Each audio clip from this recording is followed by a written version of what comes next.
Bulletin की शुरुआत करते हैं। जम्मू कश्मीर के पहलगाम आतंकी हमले में 26 लोगों की मौत हो गई। आतंकियों ने पहले नाम पूछा और इसके बाद गोलियां चलाई। आतंकी हमले में हरियाणा के लेफ्टिनेंट विनय नरवाल शहीद हो गए। करनाल के रहने वाले थे शहीद विनय नरवाल। 16 अप्रैल को विनय नरवाल की शादी हुई थी। पत्नी संग छुट्टियां मनाने के लिए गए हुए थे। हमले की जांच के लिए पहलगाम पहुंचेगी एनआईए की टीम। इस वक्त की बड़ी खबर, जहां पत्नी संग छुट्टियां मनाने गए विनय नरवाल शहीद हो गए। कुछ समय पहले ही उनकी शादी हुई थी और छुट्टियां मनाने अपनी पत्नी के साथ जम्मू कश्मीर के पहलगाम गए हुए थे और आतंकी हमले में 26 लोगों की मौत हो गई। उन 26 लोगों में हरियाणा के विनय नरवाल भी शामिल हैं। लेफ्टिनेंट विनय नरवाल की 16 अप्रैल को शादी हुई थी और उसके बाद अपनी पत्नी के साथ पहलगाम में छुट्टियां मनाने के लिए पहुंचे हुए थे। इस भयानक आतंकवादियों के हमले में लेफ्टिनेंट शहीद हो गए। पहले ही शादी हुई है, बहुत ही पॉम्पन शो से शादी करी है। 10 दिन तक सेलिब्रेशन चलते रहे। हमारी एक ही दीवार है। बहुत ही प्यारा बेटा, इतना प्यारा, मेरे बच्चों के साथ ही पड़ा हुआ है। हम लोग, मेरे बच्चे 5th क्लास में थे जब हम आए थे यहाँ पे। कबीर स्कूल से पढ़ा बच्चा, इंजीनियरिंग करी है, फिर बहुत मेहनत करके एग्जाम्स दिए उसने, नेवी के टेस्ट क्लियर करे, गवर्नमेंट जॉब में है, इन डिफेंस क्लास 1 ऑफिसर है। आई मीन था हनीमून के लिए प्लान कर रहे थे स्विट्जरलैंड जाने की, बट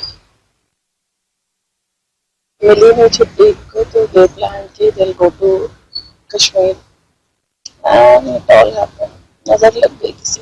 कल रात को पता चला, ये तो सोशल मीडिया पे ऐसे ही हम लोग बैठे हुए थे तो कुछ आने लगा, तो हम बाहर आए, देखा ये सब कुछ।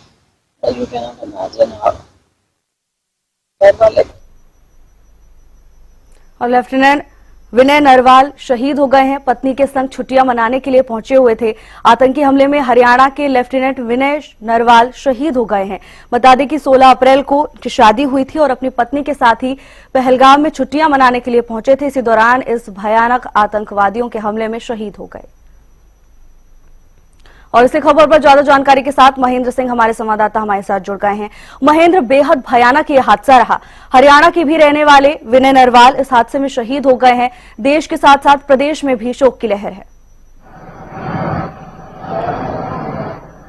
बिल्कुल साधना, देखिए बेहद ही कायराना हरकत जो है आतंकियों द्वारा कश्मीर के पहलगाम में की गई है कि जिस तरह से जो पर्यटक वहां पर कश्मीर में घूमने के लिए गए थे, छुट्टियां मनाने के लिए गए थे, उन पर इस तरह से ये हमला किया गया जिसमें अब तक 26 लोगों के मारे जाने की पुष्टि हुई है, जबकि 16 से ज्यादा लोग जो हैं घायल हुए हैं। अंधाधुंध फायरिंग जो है आतंकियों की तरफ से की गई थी। हालांकि सबसे बड़ी बात और आक्रोशित करने वाली बात यह रही कि आतंकियों ने नाम पूछकर जो है गोलियां दागी हैं और जो अपना शिकार उनको बनाया है। इस आतंकी हमले में देश के कई हिस्सों के जो पर्यटक कश्मीर गए थे वो मारे गए हैं। उसमें हरियाणा के भी विनय नरवाल है जो लेफ्टिनेंट हैं नेवी में, वो गोलियों का शिकार हुए हैं, शहादत उनको मिली है वहां पर। विनय नरवाल जो है मूल रूप से करनाल जिले के भूसली गांव के रहने वाले हैं, लेकिन उनका परिवार करनाल के सेक्टर 7 में रहता था। और जिस समय ये समाचार उनके परिजनों को, करनाल के लोगों को मिला है, उस समय से ही शोक की लहर जो है पूरे क्षेत्र में फैल चुकी थी कि इस तरह से आतंकी घटना में उनकी शहादत हुई है। अब लगातार जो है उनके परिजन, रिश्तेदार और आसपास के जो उनके परिचित हैं, उनके घर पर पहुंचकर सांत्वना दे रहे हैं पीड़ित परिवार को। और कहीं ना कहीं लोगों में आक्रोश है इस कायराना घटना को लेकर, जिस तरह से आतंकी हमला हुआ है और नाम और धर्म पूछकर जिस तरह से गोलियां मारी गई आतंकियों की तरफ से। कहीं ना कहीं समाज जो है आक्रोशित है और क्षुब्ध भी है कि इस तरह की घटनाएं जो हैं वो कतई सहन करने लायक नहीं होंगी। तो अब जिस तरह से देखने वाली बात होगी कि आज उसका जो पार्थिव शरीर है शहीद का, वो करनाल लाया जाएगा। उसके बाद उसका राष्ट्रीय सम्मान के साथ अंतिम संस्कार होगा। जी साधना। जी बिल्कुल महेंद्र, और देखिए जितनी इस घटना को सुनने के बाद जितना दुख होता है, उससे भी कई ज्यादा गुना गुस्सा लोगों में बढ़ रहा है। जब ये हमला हुआ उस वक्त वहां पे उनकी पत्नी भी मौजूद थी। इसको लेकर क्या कुछ जानकारी है? बिल्कुल, देखिए क्योंकि विनय नरवाल जो लेफ्टिनेंट हैं नेवी में, उनकी पोस्टिंग जो है कोची में हुई थी। वो अभी अपने परिवार के पास थे। जो वैवाहिक समारोह था उनका, उसकी छुट्टियां मनाने के लिए वो यहाँ आए हुए थे। और बीती 16 अप्रैल को उनकी शादी हुई थी। 19 अप्रैल को करनाल में ही उन्हें अपने निवास पर इसका रिसेप्शन पार्टी भी रखी गई थी और उसके बाद वो अपनी पत्नी के साथ हिमांशी, जो कि गुरुग्राम की हैं, उनके साथ घूमने के लिए वो कश्मीर गए थे। और जो तस्वीरें सोशल मीडिया पर वायरल हुई हैं उसमें भी जो है हिमांशी अपनी जो पति हैं उनके साथ बैठी हुई दिखाई दे रही है। गोली लगने के बाद जब उनकी मौत हुई तो हिमांशी उनके साथ थी। बताया जा रहा है 3 से 4 गोलियां उनको लगी थी, उनके सिर में, छाती में और बाजू पर उनकी गोली लगने से उनकी जो है मौत हुई है। जी महेंद्र, देखिए अब आपने बताया कि कुछ ही देर में उनका पैतृक शरीर उनके पैतृक गांव पहुंचने वाला है। पार्थिव शरीर कब तक पहुंच सकता है? जी देखिए, जिस तरह से पहलगांव में घटना हुई थी उसके बाद जो नेवी की जो अधिकारी हैं और वो वहां पर पहुंचेंगे। नेवी के हेडक्वार्टर शायद उनके शव को पहले ले जाया जाएगा, उसके बाद परिजनों को सुपुर्द करेंगे और यहां पर करनाल ले जाएगा। दोपहर बाद ये उम्मीद है कि उनका शव जो है उनके पैतृक गांव में पहुंचेगा। हालांकि अभी तक कोई आधिकारिक रूप से कोई जानकारी जो है ना तो नेवी की तरफ से सामने आई है, ना प्रशासन की तरफ से सामने आई है। अभी कुछ समय बाद ये साफ हो पाएगा कि किस समय तक जो उनका पार्थिव शरीर जो है वो यहाँ कर लाया जाएगा। जी बिल्कुल महेंद्र, और देखिए अब मुख्यमंत्री नायब सिंह सैनी ने भी इसको लेकर शोक जता दिया है। सोशल मीडिया पर पोस्ट कर उन्होंने इस पर दुख व्यक्त किया। बिल्कुल साधना, देखिए ये कहीं ना कहीं झकझोर देने वाली घटना है। किस तरह से हरियाणा के एक लाल जो नेवी में तैनात था उसके साथ इस तरह से घटना जो है कश्मीर में हुई है, उसको निशाना बनाया गया है और उसकी जो है शहादत हुई है। उसके बाद प्रदेश के मुख्यमंत्री नायब सैनी की तरफ से भी जो है अपनी तरफ से सांत्वना प्रकट की गई है।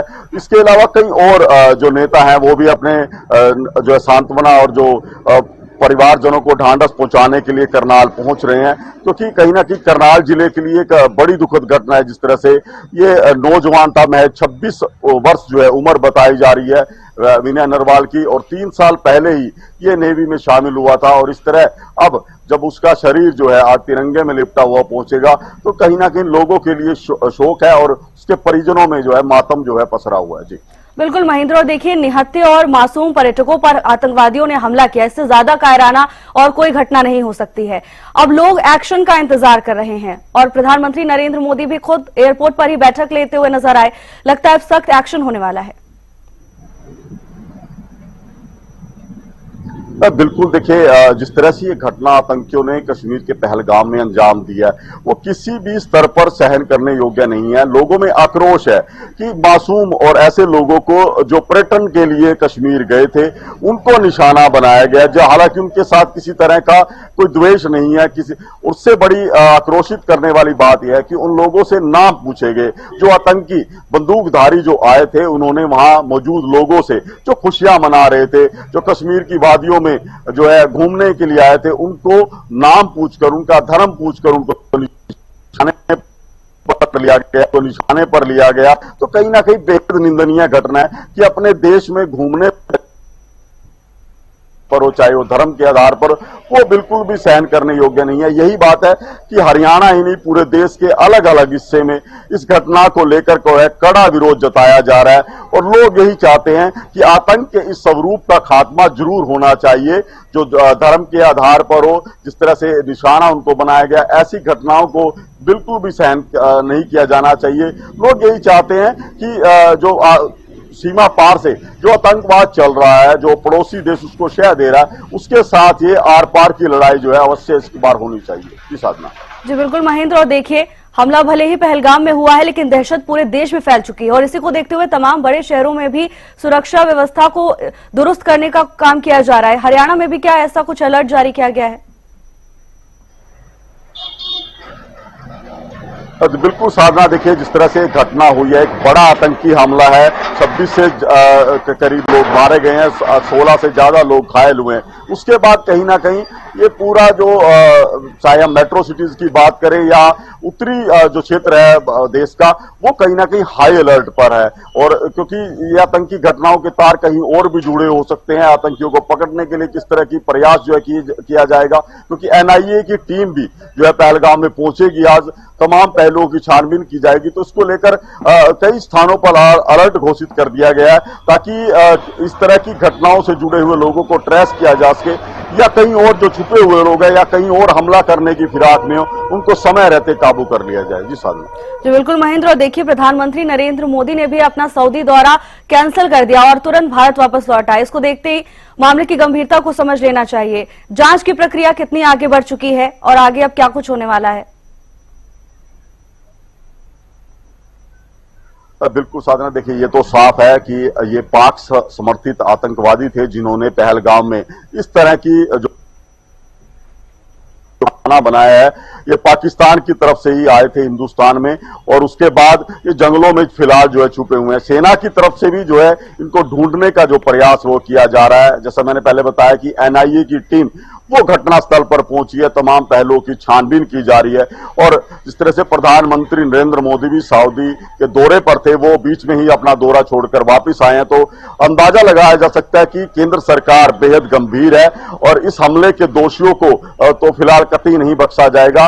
वहीं बात करें कश्मीर में भी इस तरह की घटनाओं का पुरजोर विरोध जो है किया जा रहा है। वहां के लोग भी पर्यटकों पर किए गए इस हमले की निंदा कर रहे हैं। कई स्थानों पर वहां पर भी कैंडल मार्च निकाला गया है। वहां के जो धार्मिक स्थल है वहां पर भी इस तरह की घोषणाएं की गई हैं कि ये बेहद कायराना है। ऐसे लोगों को निशाना बनाना जो है वो बेहद निंदनीय है, उसको कतई सहन नहीं किया जाएगा। इस तरह के विरोध की घटनाएं जो है बार बार देश के विभिन्न हिस्सों से सामने आ रही हैं। जी बिल्कुल महेंद्र। और पूरा देश इस घटना से स्तब्ध है, दुखी है और आक्रोशित है। बहरहाल आपका बहुत बहुत धन्यवाद हमारे साथ जुड़ने के लिए और तमाम जानकारी साझा करने के लिए।